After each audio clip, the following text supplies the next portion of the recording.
Think for a moment. What does it really mean to be trapped inside the mind of an addict? Imagine waking up every day with the subtle but persistent pull of a substance calling you, promising comfort, relief, or escape, but always at the cost of something far greater. This is not just a story about marijuana. This is about the human struggle with pain, trauma, and the ways we seek to soothe ourselves. In this video, we will explore the profound insights of the renowned physician and addiction expert, Gabor Maté. We'll look not only at what happens in the brain of someone dependent on marijuana, but also at what lies beneath the surface, the emotional wounds, the inner conflicts, and the deep yearning for peace. And let me make you a promise. By the end of this journey, you will hear one truth that is perhaps the most powerful and transformative of all. Before we dive deeper, take a moment to subscribe to this channel, leave a like if this topic resonates with you, and share your thoughts in the comments. Share this video with others who may need to hear it. What you are about to discover may shift the way you understand addiction, healing, and even your own mind. Now let us begin. Addiction, as Gabor Maté explains, is never simply about the drug. Marijuana is not the real problem, though it becomes the visible symptom. The real problem is the underlying pain, the unresolved trauma, the emotional wounds that never had the chance to heal. He asks a fundamental question that changes the way we look at all forms of addiction. Not, why the addiction, but why the pain? Think about that. How often do we ask the wrong question? When society looks at someone who smokes marijuana daily, it is quick to label them as lazy, unmotivated, or irresponsible. But this view misses the deeper truth. According to Maté, the addict is not weak or morally flawed. Rather, they are someone whose pain has found its way into behavior, someone seeking refuge in the only place they have discovered it. If you've ever wondered why a person would continue using something that clearly harms them, the answer lies here. Addiction is not a choice in the way many people assume. It is not simply a matter of willpower. Neuroscience shows us that substances like marijuana interact with the brain's reward system, releasing chemicals like dopamine that temporarily soothe emotional pain. But the mind quickly learns to rely on this external solution, reinforcing the cycle.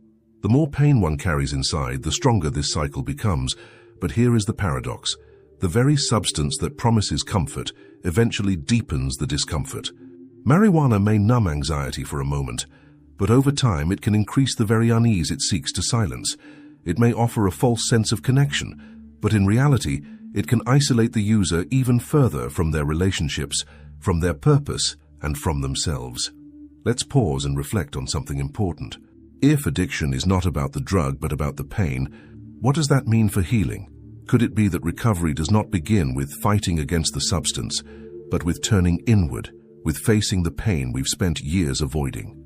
Imagine someone who grew up in a home where emotional warmth was scarce, where silence or conflict replaced affection and understanding. That child carries wounds. As they grow, those wounds become the quiet background of their life. Anxiety, loneliness, or a sense of emptiness. Then one day they discover marijuana. For the first time, the edges of that inner pain soften. They feel lighter, calmer, maybe even safer. And so the cycle begins. Not because they crave the drug itself, but because they crave the relief it provides. This is why Gabor Maté insists that compassion, not judgment, must be at the heart of how we understand addiction. Condemning the addict only deepens their shame, which in turn feeds the cycle. True healing begins when we recognize the humanity beneath the struggle, when we ask not, what's wrong with you, but what happened to you? And so, as we continue this exploration, I invite you to ask yourself, what role does pain play in the behaviors we judge, in the habits we hide, even in our own lives? Could it be that all of us in some way are seeking relief, whether through substances, technology, relationships, or endless distractions? And if so, what does that reveal about the human condition? Stay with me, because in the next part, we will go deeper into how marijuana specifically affects the brain and emotions of someone caught in this cycle, and why the escape it offers is both real and tragically deceptive. More importantly, we will begin to uncover the keys to transformation, drawn from both modern science and timeless wisdom. Think of the human brain as a vast, intricate landscape. Within this landscape, certain regions light up when we experience pleasure, safety, or connection.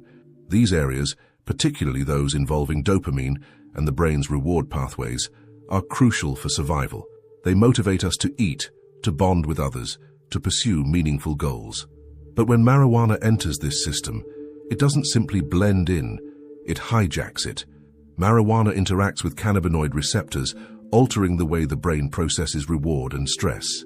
In the short term, the effect can feel like a release. Anxiety softens, tension eases, and the world appears less threatening. For someone carrying deep emotional wounds, this effect can feel like a lifeline. But over time, the brain begins to adapt. The natural balance of neurotransmitters shifts, and the brain comes to rely on the external substance for regulation. What does this mean for the person using it daily? It means that when they wake up without marijuana, the world feels heavier.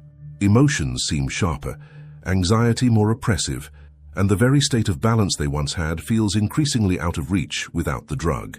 This is why many users describe a sense of needing marijuana just to feel normal.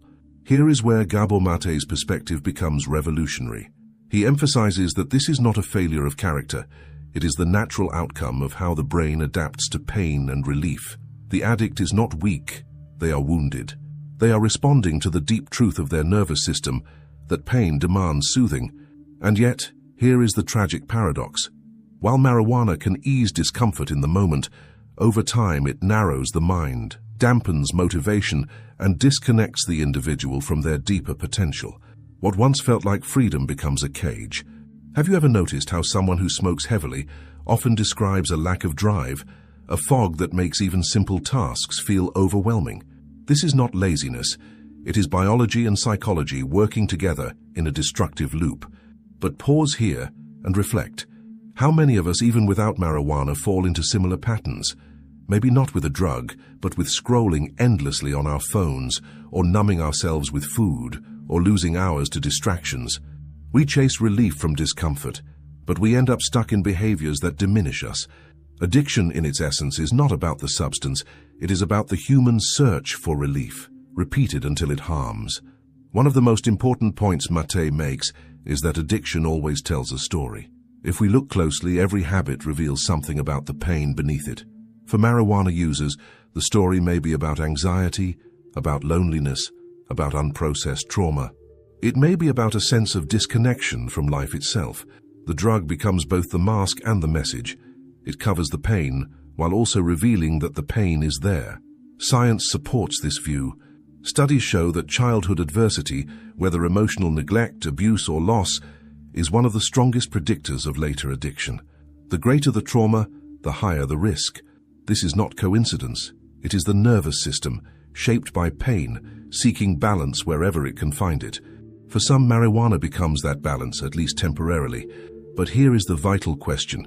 If trauma fuels addiction, how do we truly heal? The answer cannot be simply cutting off the substance.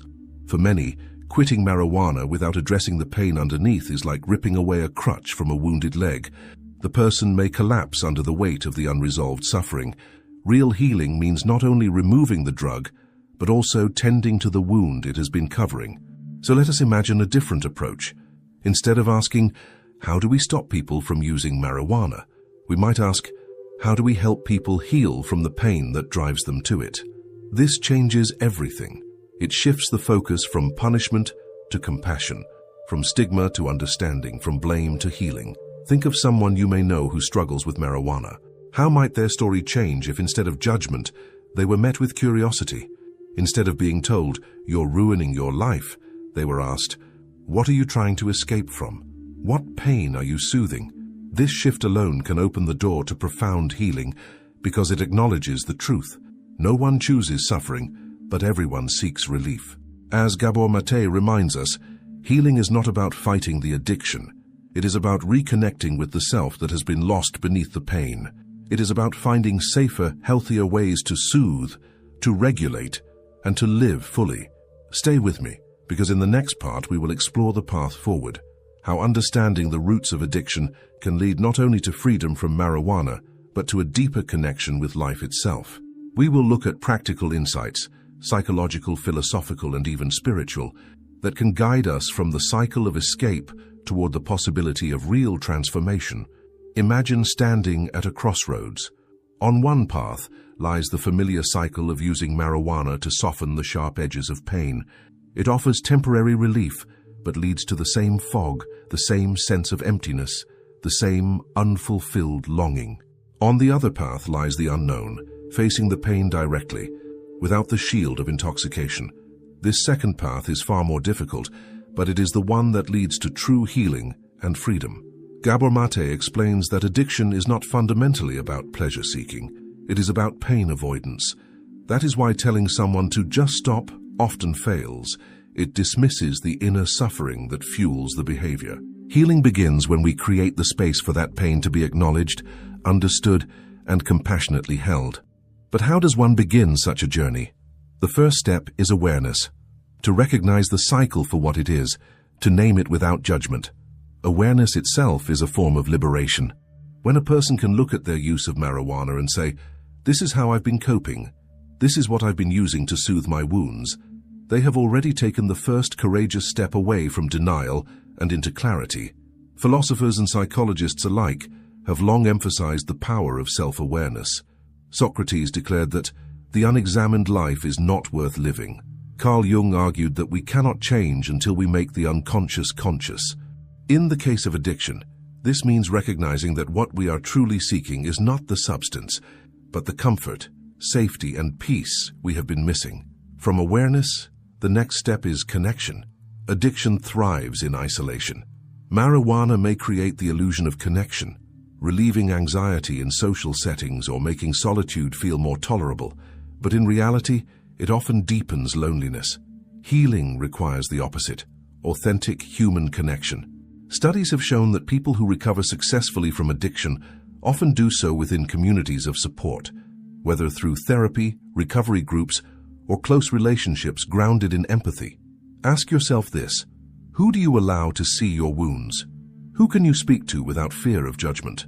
Many addicts carry shame that silences them. They feel unworthy of love, unworthy of understanding. But when even one person listens with compassion, the cycle begins to weaken. Because, as Maté often reminds us, the core of addiction is not the drug itself, but disconnection from others and from the self. Another essential step is learning new ways to regulate the nervous system. Marijuana provides artificial regulation. It calms anxiety not by healing it, but by suppressing it. Without the drug, the nervous system may feel raw, overexposed, vulnerable. This is why practices like mindfulness, meditation, deep breathing, and physical movement can be so powerful. They help rewire the brain to find calm without external substances. Neuroscience now confirms what ancient traditions have taught for centuries, that the body holds the key to healing the mind. Consider this: when we sit quietly and breathe deeply, the parasympathetic nervous system is activated. Heart rate slows, stress hormones decrease, and a sense of safety arises. For someone used to relying on marijuana to feel calm, discovering this inner capacity can be life-changing. It proves that peace is not dependent on a substance. It is already within us, waiting to be accessed. But healing is not only psychological or physiological, it is also deeply existential. Addiction raises profound questions about meaning and purpose. Why do we numb ourselves? Often because life feels empty, meaningless, or overwhelming. Philosopher Viktor Frankl, who survived the horrors of the Holocaust, wrote that the primary human drive is not pleasure, but meaning. Without meaning, suffering becomes unbearable. With meaning, even great suffering can be endured. This insight is crucial for understanding marijuana addiction. If someone feels disconnected from a deeper sense of purpose, marijuana can become a substitute, a way to temporarily fill the void. But true healing requires discovering meaning beyond the substance. This might come through creativity, through serving others, through spiritual exploration, or through rediscovering passions that bring life, energy, and joy. Now reflect personally. Where do you find meaning? What gives your life a sense of depth and purpose? When those questions are left unanswered, the temptation to escape into substances grows stronger. But when they are answered, even imperfectly, they provide a compass that makes the challenges of life more bearable. And here lies the paradox of healing. The very pain that once drove us to addiction can become the doorway to transformation. When we stop running from it, when we face it with compassion and courage, pain becomes a teacher. It shows us where we need to grow, where we need to connect, and where we need to heal. Stay with me, because in the final part of this journey, we will explore the most powerful truth of all: how compassion, not just for others, but for ourselves, holds the key to lasting freedom. We will see why Gabor Maté insists that self-compassion is the ultimate antidote to addiction, and how embracing our wounds rather than rejecting them can open the path to wholeness. Imagine for a moment that instead of condemning yourself for your struggles, you looked at your own pain with the same compassion you might offer a wounded child. What would change? This is the heart of Gabor Maté's teaching. Addiction is not a sign of weakness, but a response to suffering. And the antidote is not judgment or punishment, but compassion, especially self-compassion. Throughout this journey, we've seen how marijuana, like any addictive substance, is not the real problem, but a solution to another, deeper problem: pain. We've seen how the brain, shaped by trauma and stress, seeks relief wherever it can find it. We've seen how connection, awareness, and meaning play central roles in recovery. But now we arrive at the most powerful truth. Until we learn to hold ourselves with kindness, we remain trapped in the cycle of shame and escape. Shame is the fuel of addiction. When a person feels broken, unworthy, or unlovable, they seek refuge in the very behavior that deepens their shame.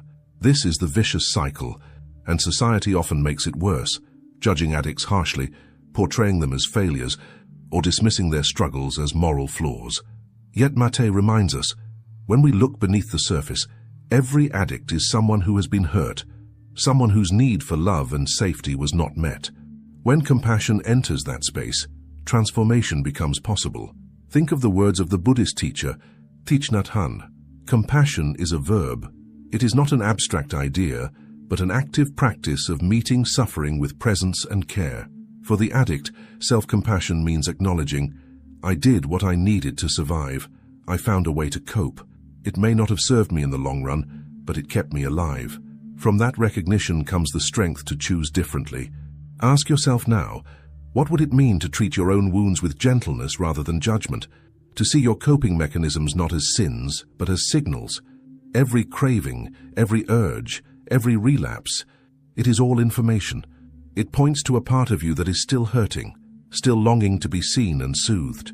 When you meet that part of yourself with compassion, the need for escape begins to soften. Healing, then, is not about becoming someone else.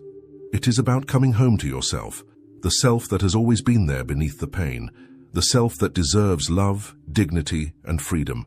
This is why many people in recovery describe it not as becoming new, but as returning. They return to the creativity, the curiosity, the vitality that was buried beneath trauma and addiction. Philosophy and psychology converge here. Carl Rogers, the great humanistic psychologist, said, "The curious paradox is that when I accept myself just as I am, then I can change." Acceptance does not mean resignation. It means creating the conditions for growth. When an addict accepts that they are wounded but not worthless, change becomes not only possible, but inevitable. And let us not forget the role of community. Healing in isolation is almost impossible. We need others to mirror our worth, to remind us of our value when we forget. Compassion is contagious. When we are treated with empathy, we learn to extend empathy to ourselves. When we are welcomed despite our flaws, we learn to welcome our own imperfection. This is why so many recovery journeys are built on connection, whether in therapy, support groups, or spiritual communities. But here is the most powerful truth of all, the promise I made to you at the beginning. Addiction, no matter how destructive, can become the doorway to awakening. The very suffering that once drove you to escape can become the teacher that leads you to freedom. Pain is not the enemy. When faced with compassion, it becomes the path. Think about it. Every moment of craving is a signal to turn inward. Every relapse is an opportunity to learn where the wound still lies. Every struggle is a reminder that healing is not linear, but it is possible. And in that possibility lies hope, not just for those addicted to marijuana, but for all of us who seek relief in ways that do not serve us. So let us end with a challenge, or perhaps an invitation. The next time you feel the urge to escape, whether through marijuana, distraction, or any other coping mechanism, pause. Ask yourself gently, what pain am I trying to soothe? Can I meet that pain with compassion rather than avoidance? If even for a moment you do this, you have broken the cycle. You have stepped onto the path of healing. As Gabor Maté reminds us, the real question is not why the addiction, but why the pain.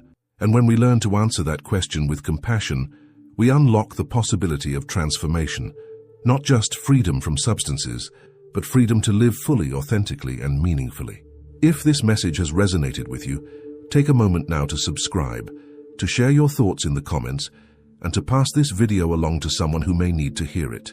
Remember, you are not alone, and healing is possible. Inside every wound lies the seed of transformation waiting to bloom. This is the journey from pain to compassion, from addiction to awakening. And it begins, always, with the simple act of turning toward yourself with kindness. Thanks for looking.